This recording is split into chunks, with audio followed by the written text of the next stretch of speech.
نحمده ونصلي ونسلم على رسوله الكريم اما بعد فاعوذ بالله من الشيطان الرجيم بسم الله الرحمن الرحيم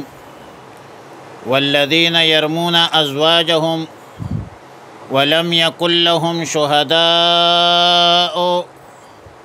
إلا أنفسهم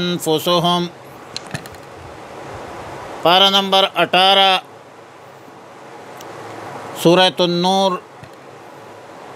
رکوع نمبر 1 آیت نمبر 6 تا 10۔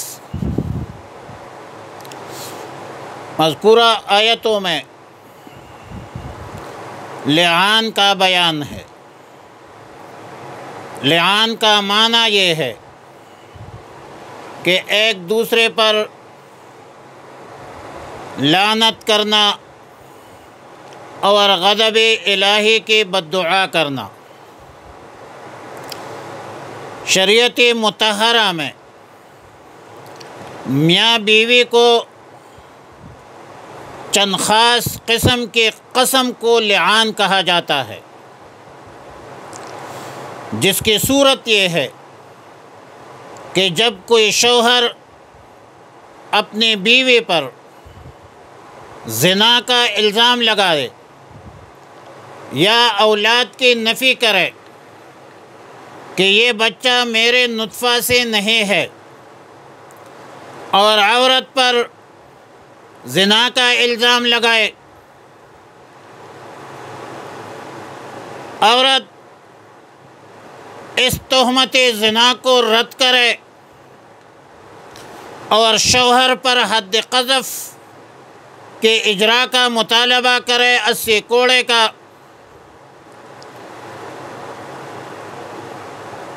اور شوہر سے مطالبہ کیا جائے گا کہ الزام زنا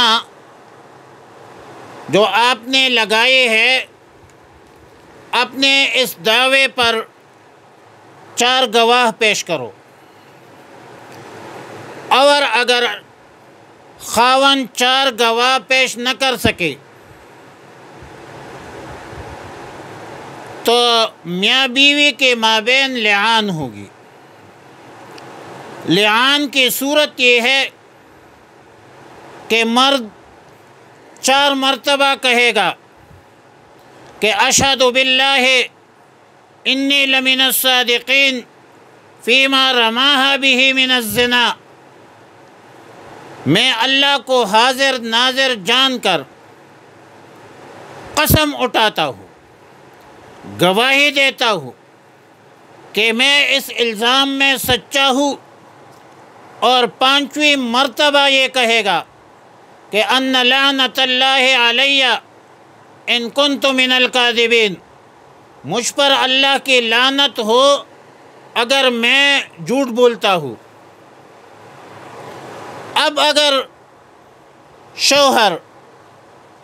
4 مرتبہ مخصوص قسم اور 5ویں مرتبہ لعنت سے انکار کرے تو شوہر کو قید کیا جائے گا، حد قذف جاری ہوگا، اور 80 کوڑے ان کو دیا جائے گا۔ فلو انکر الزوج اللعان یحد حد القذف۔ پھر اس کے بعد قاضی یا جج ان الفاظ پر عورت سے قسم لے گا۔ قاضی عورت کو کہے گا کہ یہ الفاظ 4 مرتبہ دہرا لو کہ اشہد باللہ انہ لمن الکاذبین فیما رمانی بہ من الزنا۔ 4 مرتبہ عورت یہ کہے گی کہ میں اللہ کو حاضر ناظر جان کر اقرار کرتے ہوں، گواہی دیتی ہوں کہ میرا خاوند مجھ پر جو الزام لگاتی ہے اس الزام میں وہ جھوٹا ہے، اور 5ویں مرتبہ یہ عورت یوں کہے گی کہ ان غضب اللہ علیہ ان کان من الصادقین، مجھ پر اللہ کی غضب ہو اگر میرا خاوند سچا ہے۔ 4 مرتبہ مخصوص قسم اور 5ویں مرتبہ غضب میں سے اگر عورت انکار کرے تو ان کو بھی قید کیا جائے گا، حد زنا جاری ہوگی۔ لیکن اگر قسم پورا کرے تو لعان پورا ہو گیا، جس کا نتیجہ یہ ہوگا دنیا میں کہ دنیاوی سزا تھے تو بچ گئے، اور آخرت کا معاملہ تو اللہ کو معلوم ہے کہ ان دونوں میاں بیوی میں سے کون سچا ہے یا کون جھوٹا ہے، اور یہ جو سزا ہے روز قیامت کا سزا وہ تو بروز قیامت ہوگا۔ لیکن دنیا کی سزا یہ ہے کہ المتلاعنان لا یجتمعان ابدا، دنیا میں ہمیشہ کے لیے یہ میاں بیوی ایک دوسرے پر حرام ہو گئی۔ شوہر طلاق دے گا، بیوی کو آزاد کرے گا، اور اگر طلاق نہ دے تو حاکم وقت، حکمران وقت ان دونوں کے مابین تفریق کر سکتا ہے جو طلاق کے حکم میں ہوگی۔ وعلی کل حال ان دونوں کا آپس میں دوبارہ نکاح کبھی بھی نہیں ہو سکے گا۔ شریعت مطہرہ میں لعان کا قانون شوہر کے جذبات، نفسیات کی رعایت کی بنا پر نافذ ہے۔ عمومی طور پر عام قانون کے تحت تو تہمت زنا کے حوالے سے حد جاری ہوتی ہے، لیکن ظاہر ہے کہ شوہر کا معاملہ انتہائی سنگین ہے، ناقابل برداشت معاملہ ہے کہ ایک شوہر نے بیوی کو قابل اعتراض حالت میں کسی مرد کے ساتھ دیکھ لیا، اب گواہ بھی موجود نہیں، الزام ثابت کرنا بھی ممکن نہیں، تو پوری زندگی ایک انسان کے لیے وبال جان بن جاتی ہے۔ اس لیے اللہ تعالیٰ نے شوہر کا معاملہ الگ کر کے مستقل قانون بنایا ہے، لہذا لعان کا جو معاملہ ہے یہ صرف میاں بیوی کے درمیان ہوگی، دیگر لوگوں میں لعان نہیں ہوتی۔ رسول اللہ صلی اللہ علیہ وسلم کے زمانہ میں 2 واقعات رونما ہوئے تھے۔ ایک واقعہ ہلال ابن امیہ اور ان کی بیوی کا معاملہ ہے۔ واقعہ بخاری شریف میں بروایت عبداللہ ابن عباس رضی اللہ تعالی عنہما مذکور ہے، اور اس واقعے کا ابتدائی حصہ مسند احمد میں مذکور ہے۔ سیدنا عبداللہ ابن عباس رضی اللہ تعالی عنہما فرماتے ہیں کہ جب آیت القذف نازل ہوئی، یعنی الزام زنا کے بنیاد پر 80 کوڑے کا حکم نازل ہوا، بشرطے کہ الزام ثابت نہ ہو جائے یا کوئی بندہ الزام ثابت نہ کر سکے، تو ان کی سزا تو پھر ظاہر ہے کہ 80 کوڑے ہے اور مردود شہادت بھی ہو جاتا ہے۔ تو آیت القذف سورہ نور کی آیت نمبر 4 جب نازل ہوئی، انصار مدینہ کے سردار سعد بن عبادہ رضی اللہ تعالی عنہ نے رسول اللہ صلی اللہ علیہ وسلم سے بطور سوال عرض کی کہ یا رسول اللہ صلی اللہ علیہ وسلم، یہ آیات بینات، آیات القذف اسی طرح نازل ہے؟ رسول اللہ صلی اللہ علیہ وسلم نے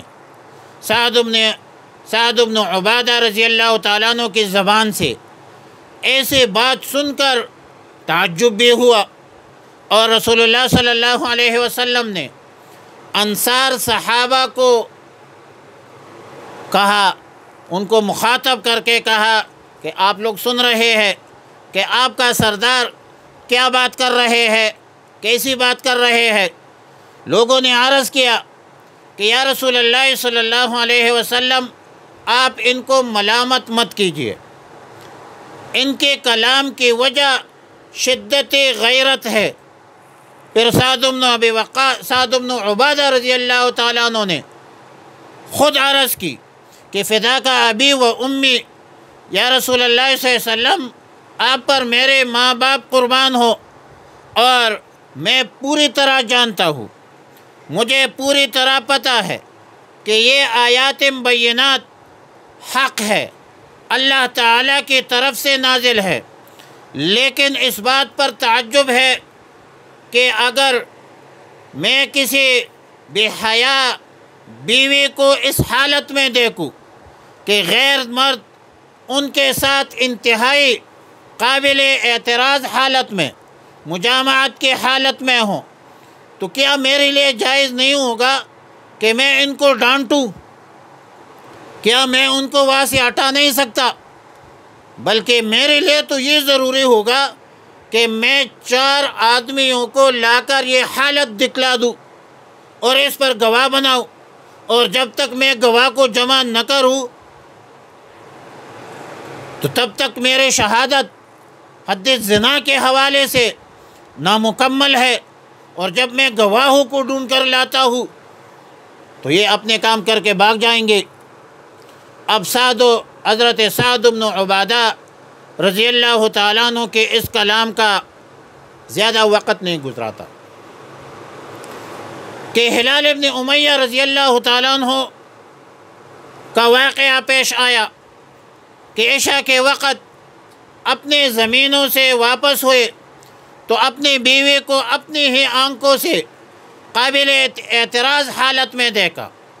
اپنے کانوں سے دونوں کی باتیں سنی، مگر کوئی اقدام نہیں اٹھایا، کوئی قدم نہیں اٹھایا، یہاں تک کہ صبح ہوئی۔ رسول اللہ صلی اللہ علیہ وسلم کی خدمت میں حاضر ہوا، سارا قصہ سنایا۔ رسول اللہ صلی اللہ علیہ وسلم نے یہ واقعہ سن کر بڑا بھاری محسوس کیا۔ ادھر حضرات انصار صحابہ کرام جمع ہوئے اور آپس میں تذکرہ کرنے لگے کہ جو بات ہمارے سردار سعد بن عبادہ رضی اللہ تعالیٰ عنہ نے کی تھی، جس خدشے کا اظہار حضرت سعد بن عبادہ رضی اللہ تعالیٰ عنہ نے اظہار فرمایا تھا، ہم تو اسی میں مبتلا ہو گئے۔ اب ہلال ابن امیہ کو حد قذف 80 کوڑے بھی لگے گی اور ہمیشہ کے لیے مردود الشہادت بھی قرار دیا جائے گا۔ مگر ہلال ابن امیہ نے کہا کہ خدا کی قسم مجھے پوری امید ہے کہ اللہ تعالیٰ مجھے اس مصیبت سے نکالیں گے، اور بخاری شریف کی روایت میں ہے کہ رسول اللہ صلی اللہ علیہ وسلم نے ہلال ابن امیہ کا معاملہ قرآن کریم کے حکم کے مطابق حکم دیا کہ یا ہلال اپنے اس دعوے پر بینہ گواہ لاؤ، ورنہ تمہاری پیٹھ پر حد قذف جاری کی جائے گی۔ ہلال ابن امیہ رضی اللہ تعالیٰ عنہ نے عرض کیا کہ یا رسول اللہ صلی اللہ علیہ وسلم، قسم ہے اس ذات کی جس نے آپ کو حق کے ساتھ بھیجا ہے کہ میں اپنے کلام میں، اپنے دعوے میں سچا ہوں۔ اور یہ گفتگو جاری تھی کہ آیت اللعان نازل ہوئی کہ والذین یرمون ازواجہم، اور حضرت انس بن مالک رضی اللہ تعالیٰ عنہ فرماتے ہیں کہ جب آیت اللعان نازل ہوئی تو رسول اللہ صلی اللہ علیہ وسلم نے ہلال ابن امیہ کو بلایا، خوشخبری دی، بشارت دی کہ تمہاری مشکل کا حل اللہ نے نازل فرمایا۔ پھر قانونی الہی کے مطابق رسول اللہ صلی اللہ علیہ وسلم نے ہلال ابن امیہ رضی اللہ تعالیٰ عنہ کی بیوی کو بلایا، اور لیکن ہلال ابن امیہ کی بیوی نے صاف انکار کیا کہ میرا خاوند جھوٹ بول رہا ہے۔ رسول اللہ صلی اللہ علیہ وسلم نے فرمایا کہ یہ تو اللہ جانتا ہے کہ کون جھوٹ بول رہا ہے، کون سچ بول رہا ہے، دونوں میں سے کون سچا ہے کون جھوٹا ہے، لیکن قرآن کریم کے مطابق، قرآن کریم کے حکم کے مطابق دونوں کے مابین لعان ہوگی، میاں بیوی کے درمیان تفریق کر دی جائے گی، اور یہ فیصلہ فرمایا کہ اس حمل سے جو بچہ پیدا ہو وہ اس عورت کا بچہ کہلائے گا، باپ کی طرف منسوب نہیں کیا جائے گا، مگر بچے کو مطعون بھی نہیں کیا جائے گا، ان کو اس پر طعن بھی نہیں کیا جائے گا۔ دوسرا واقعہ بخاری شریف، مسلم شریف میں مذکور ہے کہ جب آیت القذف نازل ہوئی اور رسول اللہ صلی اللہ علیہ وسلم نے منبر پر کھڑے ہو کر سب لوگوں کو سنایا، مجمع میں عاصم ابن عادی انصاری رضی اللہ تعالیٰ عنہ موجود تھے۔ وہ کھڑے ہو کر عرض کی کہ فداک ابی و امی، یا رسول اللہ صلی اللہ علیہ وسلم، آپ پر میرے باپ اور ماں قربان ہو۔ اگر کوئی شخص، سوال یہ ہے کہ اگر کوئی شخص اپنی بیوی کو قابل اعتراض حالت میں دیکھ لے، گواہ پاس بھی نہ ہو، حد قذف بھی ان پر جاری ہوگا اور مردود الشہادت بھی ہوگا۔ مطلب وہی سوال کیا جو سیدنا سعد بن عبادہ رضی اللہ تعالیٰ عنہ نے کیا تھا، اور یہ جمعہ کا دن تھا۔ اس کے بعد عاصم بن عادی رضی اللہ تعالیٰ عنہ کا چچا زاد بھائی جس کا نام عویمر تھا، جس کا نکاح عاصم بن عادی کے چچا زاد بہن خولہ سے ہوا تھا، ایک دن حضرت عویمر رضی اللہ تعالیٰ عنہ اپنی بیوی خولہ کو شریک ابن سمحہ کے ساتھ قابل اعتراض حالت میں دیکھا۔ حضرت عویمر نے عاصم ابن عادی رضی اللہ تعالیٰ عنہ کو واقعہ سنایا، اور عاصم ابن عادی رضی اللہ تعالیٰ عنہ نے انا للہ و انا الیہ راجعون پڑھا۔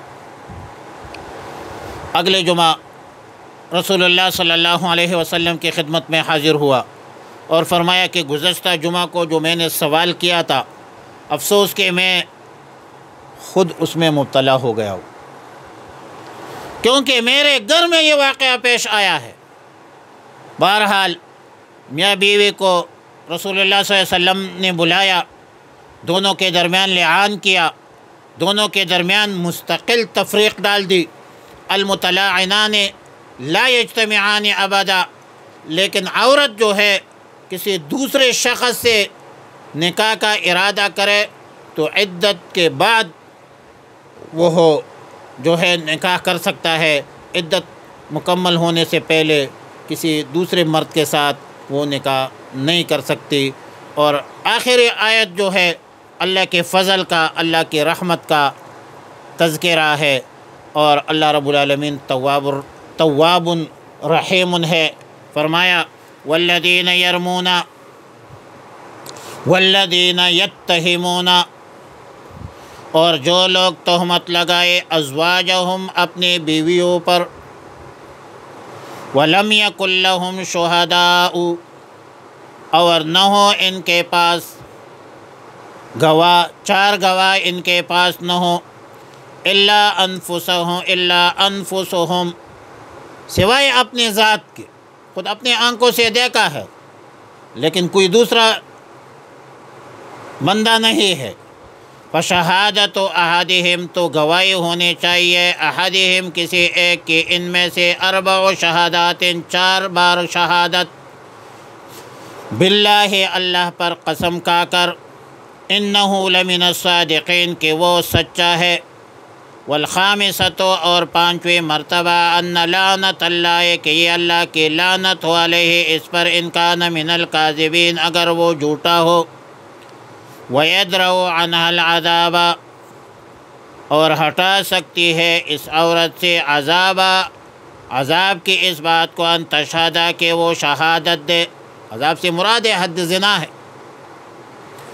4 شہادات، 4 شہادت، باللہ اللہ پر، انہ لمن الکاذبین کہ بلا شبہ وہ جھوٹا ہے، والخامسۃ، اور 5ویں بار، ان غضب اللہ یہ کہ اللہ کا غضب ہے اس عورت پر، ان کان من الصادقین اگر وہ شخص سچا ہو،